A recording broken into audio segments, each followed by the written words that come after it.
let's be real, we all know we have a massive plastic problem. I mean, it's everywhere, our oceans, our landfills, and it sticks around for centuries. But then this seemingly perfect solution comes along: biodegradable plastic. It sounds like a miracle, right? A plastic that's designed to just melt back into the earth. But what if that's not the whole story? What if the promise of a plastic that just disappears is actually more of a mystery than a miracle? So, is this the magic bullet for our single use habit? Or is that guilt free feeling we get just an illusion? Together, we're going to crack this case wide open and find out what really happens to this so called guilt free plastic after you toss it. All right, here's our game plan. We're going to treat this like a real investigation. First, we'll look at the promise they sold us. Then, we'll walk right into the definition trap. After that, we'll uncover the huge conditions catch, expose a pretty nasty deception, and finally, we'll land on what the real solution actually is. So let's start with that promise. The idea is so simple and, you gotta admit, incredibly appealing. You use a fork or a cup or a bag, and instead of it sitting in a dump for the next 500 years, it just vanishes.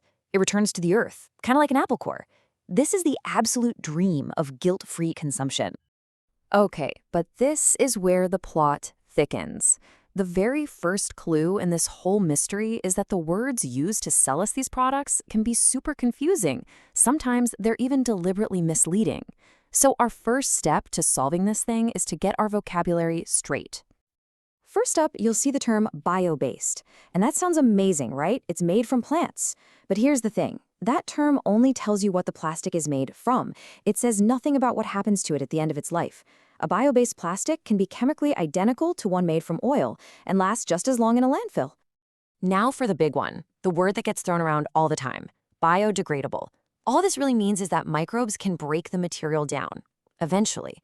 But that word eventually is the ultimate catch. Without a specific time frame, the claim is almost meaningless. I mean, a wooden chair is biodegradable, a cotton K-shirt is biodegradable, but that could take a year or it could take a few hundred years. And that brings us to the gold standard: compostable. Okay, finally a word with some real rules. To be certified compostable, an item has to pass some strict tests. It's got to break down into natural bits and pieces in a special facility within about 90 to 180 days. And, this is key, it can't leave any toxic junk behind. So here's the most important takeaway so far. All compostable things are biodegradable, but, and this is a big but, not all biodegradable things are compostable. One is just a vague, fuzzy claim. The other is a specific certified process. So you'd think the answer is easy, right? Just look for the word compostable. Well, as we're about to see, even that comes with a massive catch. And now for the biggest twist in our entire investigation. This is the part where the whole promise can completely fall apart. And it has nothing to do with the product itself, and everything to do with where you put it when you're done.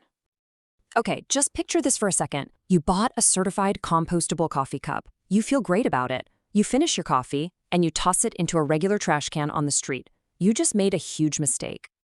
You see, these materials don't just magically disappear wherever you leave them. They're kind of high maintenance. They have a very specific checklist of demands that have to be met before they'll break down the way they're supposed to. Think about the two places that cup could end up. On one side, you have an industrial composting facility. It's the perfect environment: super hot temperatures, lots of moisture, and tons of oxygen for all the little microbes to do their job. But on the other side, you have a typical landfill where most of our trash actually goes. It's cold, it's dry, and it's completely sealed off from oxygen. So what do you think happens to our fancy, high-maintenance compostable cup when it ends up in a landfill? You guessed it, absolutely nothing. In those cold, airless conditions, it can sit there for 100 years or more, behaving exactly like the regular old plastic it was supposed to replace. And believe it or not, it actually gets worse. On the off chance that some of these materials do start to break down in that oxygen-starved landfill, they don't release harmless carbon dioxide. Nope, they release methane, a greenhouse gas that's about 25 times more powerful when it comes to trapping heat in our atmosphere. So in the end, it can be even worse for the climate. Now, if you thought that was bad, hold on. There's an even more devious deception out there. This isn't just a case of good technology meeting a bad system. No, this is what we call greenwashing, where companies are deliberately trying to fool you. If you ever see the term oxo-degradable on something, especially a plastic bag, your internal alarm bells should be screaming. In fact, tons of countries and regions are now banning these things outright, and for a very, very good reason. So here's how this Frankenplastic works. They take normal plastic, mix in some metal additives, and when it's left out in the sun, it doesn't biodegrade, it shatters. It just crumbles into millions of microscopic plastic fragments, which then pollute our soil and water even faster. It's the exact same plastic problem, just supercharged on a microscopic scale. Okay, so after all that, what's the verdict? Is compostable plastic just a total scam? And more importantly, what are we supposed to do about it? Let's finally talk about the real solution. Here's the truth. The science behind compostable plastics, it's real. It's actually pretty impressive. The problem isn't the technology itself. It's that our systems for dealing with waste just haven't caught up. It's like we've invented a Formula One race car, but we haven't built any roads to drive it on yet. So here's what you can actually do. Your action plan. First, if you are going to buy these products, look for a certification logo, something like BPI Certified Compostable. But, and this is the most critical part, that logo means nothing unless you have a way to get that item to a commercial composting facility. And spoiler alert, most city curbside programs do not accept them. Which brings us to the final and honestly, the most effective solution of all. Look, the least mysterious, the least complicated, and the absolute most effective solution has always been the same. Just stop using single-use things in the first place. A reusable coffee cup, a water bottle, or a food container beats even the fanciest compostable plastic every single time, no question. And this whole investigation really leaves us with a bigger, more important question to think about.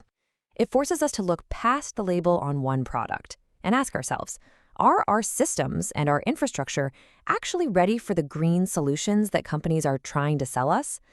And really thinking about that, well, that's the first step toward making real change.